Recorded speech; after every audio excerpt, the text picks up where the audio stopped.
Xitoyda e'lon qilingan bir tadqiqot dokladida Sharqi Turkistondagi emgak kuchlarini yetkash programmalarining Uyg'urlarning nopus nisbatini tovanlatishni maqsad qilganligi o'tirg'a qo'yilgan.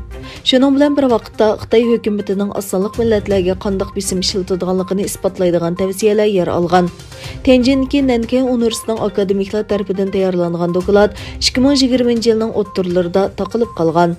Lekin dokladning bir nusxasi doktor Adrian Ziz tarafidan arxivlangan. Dokladda kishilik huquq mutaxassislari va ba'zi davlatlar irqiy qirg'inchilik deb tasvirlagan Xitoy hukumatining Sharqi Turkistondagi bisimlari isbotlangan. Muhofizatchi gazetidagi xabarlarga qaraganda, Sharqi Turkistondagi kishilarni ishlashga va ishchilarni yetkazishga majburlagan Xitoy hukumati nomrodlikni azaytish siyosatini bahona qilib, bu ayblashni rad qilgan. Lekin Nanking universiteti akademiklar e'lon qilgan dokladda Sharqi Turkistondagi ishchilarning yetkilishining uzun muddatlik tadbir ekanligi o'tirg'a qo'yilgan bo'lib, u Uyg'urlarning nopus zishliqini to'valtib qolmay, balki yana Uyg'urlarga ta'sir ko'rsatish, eritish va assimilyatsiya qilish uchun muhim ekan.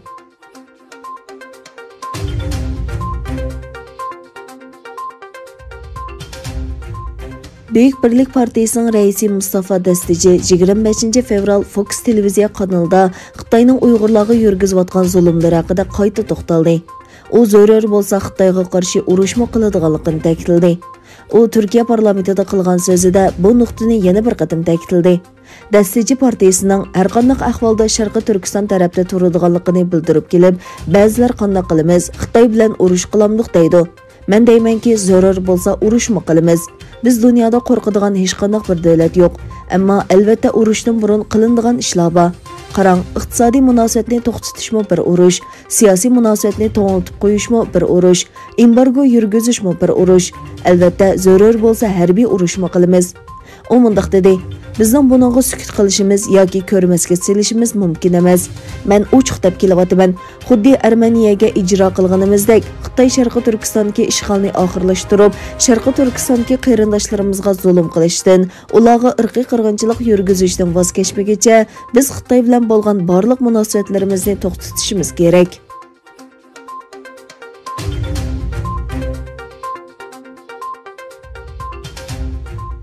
Joe Biden hukumati Amerikaning vaqtliq davlat bexatarlik strategiyasi hujjatini e'lon qildi. Washington hukumati kunsiri kuchayotgan raqibi Xitoy va Rossiyaga qarshi Tinch okean va Yevropadagi harbiy kuchini oshirdi.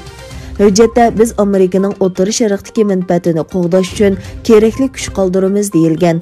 Dunyo tartibidagi masalalarning ramkasini sizgan hujjatda Biden hukumatining davlat bexatarligi jihatdagi birinchi muhim ishi dunyodagi hamkorlik va ittifoqni asliga keltirish ekanligi ta'kidlandi. Amerikada xalqaro ittifoq va hamkorlikqa ahamiyat beradiganligi bayon qilingan hujjatda yer shari xarakterlik masalalarni, bo'libmi klimat o'zgarishining hal qilish chorasini tepish uchun Washingtonning xalqaro tashkilotlardagi rahbarlik o'rnining qaytadan o'rnatiladiganligi baholandi.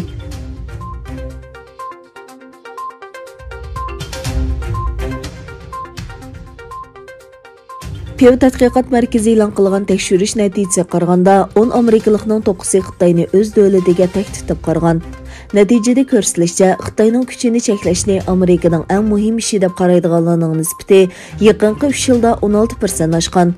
Qandoqli bo'lmasin, o'zini Cumhuriyetchilar partiyasi deb toniganlarning 72% va o'zlarining demokratchi ekanligini o'tirg'a qo'yganlarning 37% Xitoyga qattiq pozitsiya tutish, Beijing bilan kuchli iqtisodiy munosabat o'rnatishdan muhim deb qaraydi. Ziyorat qilinuvchilarning yana Xitoyning kishilik huquq masalasi, Hong Kong va Sharqi Turkiston rayonidagi kishilik huquq dafsandichiligini tilga olganligi o'tirg'a qo'yilgan.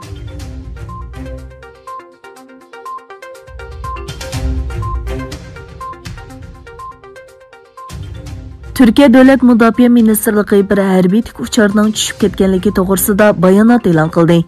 Bayonotda Bingöl'dən uçqan Jogar tiplıq tik uçar bilan bo'lgan aloqaning Anqara vaqti 14:25 minut o'tganda uzilib qolganligi bildirildi.